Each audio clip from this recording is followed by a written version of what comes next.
What's going on, everybody? This is the Brand Builder, and in today's video I'm going to be talking about investment motivation. Yes, I got the change cup. I might actually put this change jar in every single video until you guys get it. Why? Because this is investment motivation. Let's talk about it. What do you need to get motivated? Okay, first of all, a lot of people lose their motivation. All right? You lose your motivation to hit that like button. So make sure you hit it. If you want to stay motivated, start by liking the content that you think is useful. Because you have the choice to decide what goes viral and what doesn't, right? So you got somebody out there, you know, preaching the gospel of economics and stuff. Maybe they're doing a great job, maybe not. But they go viral based on what you decide, right? So if you like this video and all you did was watch it and you didn't hit the like button, that's kind of weird. So how do you get motivated to invest? I know a lot of people have never invested their money. You never invested in real estate, you never invested in the stock market, you never invested in a friend's business. I mean, come on, let's press the buttons here. Let's talk about it, okay? What's the very first investment? The very first investment is taking care of the small things. Let me show you guys something.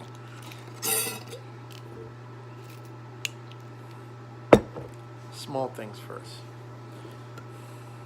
You ever see a quarter on the ground and got excited? You ever see a quarter on the table in your home and got excited? Have you ever seen a quarter? And someone just said, here, take this, I got change. Have you ever gotten excited?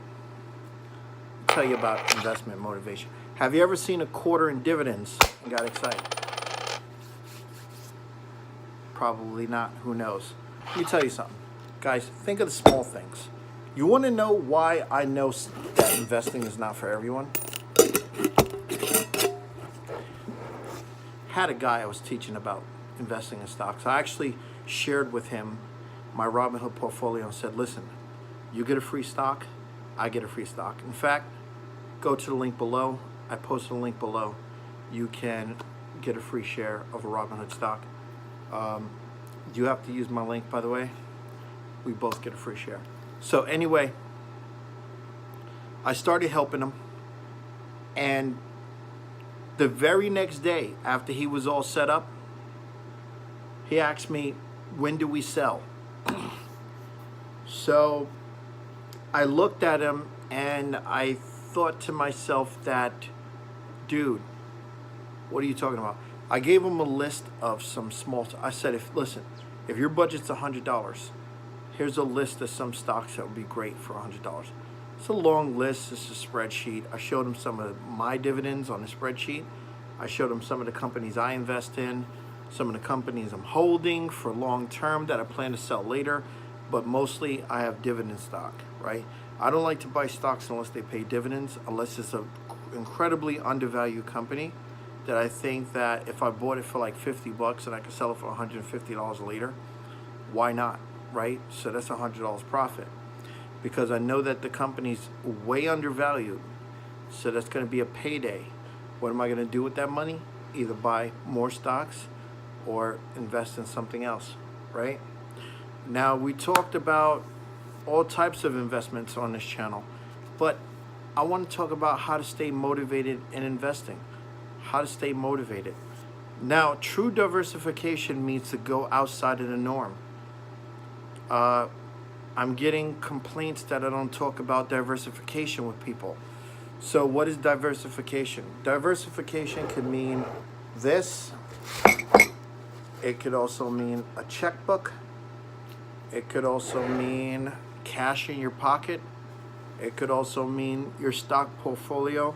It could also mean your IRA, individual retirement account. It could also mean a money marketing account. It could also mean a savings account. It could mean a lot of things. It just means different places where you put your money. So you don't want all your money in this. You put some of it here. The reason why is because you want to have a balancing act with your income, right? If one portion of the market is down, you got another market that's up, right? So if you mix real estate investing with stock investing and also peer-to-peer lending or whatever you want to do, maybe the housing market is flipping around upside down. You never know what's going on. Maybe the stock market is playing games, dipping, rising, dipping, rising. Now, if they're both tanking at the same time, which usually happens every once in a while, it'll happen the same year usually, or a year behind each other, then it's both good news and bad news. Bad news for already vested in already vested money, already vested assets. But good news for the possibility of people who are trying to buy on a dip, right? Whether you buy real estate on a dip or whether you buy stocks on the dip. But why do I have to change jar in here? If you can hold $500 in change jar, you are something special. That's right. Because some people have a really hard time saving money. So, like I said, I challenge you guys to do it. Get a change jar. Just don't touch it. Put all your change in the jar. And if it gets up to about $500, $200, $300, maybe you need to put in a larger jar. But you take that change directly to the bank, deposit into that coin dispenser at your bank. Once you got $500, $600, that's great. Now you can say, boom, I can leave it there. You put it in a separate account from everything. Don't keep this money with something else if you're going to keep depositing it, right? Or you want to segregate your money from diversification if you want to buy something. Like, let's suppose you did like a bunch of bottle returns or change collecting whatever, and for some reason you got $3,000-$4,000 or whatever, and then you have a bank account with like $16,000 or whatever. Now you got $20,000. You got enough for a down payment on a home. So you can do the stock market, you could do real estate. What kind of home? Maybe you want to buy a duplex because you already live somewhere really nice. Buy a duplex, you don't have a mortgage, and you buy it just to rent it out to a few people. Now you got an asset that's paying you. Maybe your profit's about $500 to $700 per month, and everything's working out just fine for you. So that's the motivation for investing. Diversification, cash flow, just basically having that money discipline, that core discipline, right? And then knowing that the greater reward comes over time. Doesn't happen tomorrow. All right? Anybody who doesn't have that discipline to say, this is going to do something for me 10 to 15 years later, then you're really out of the loop.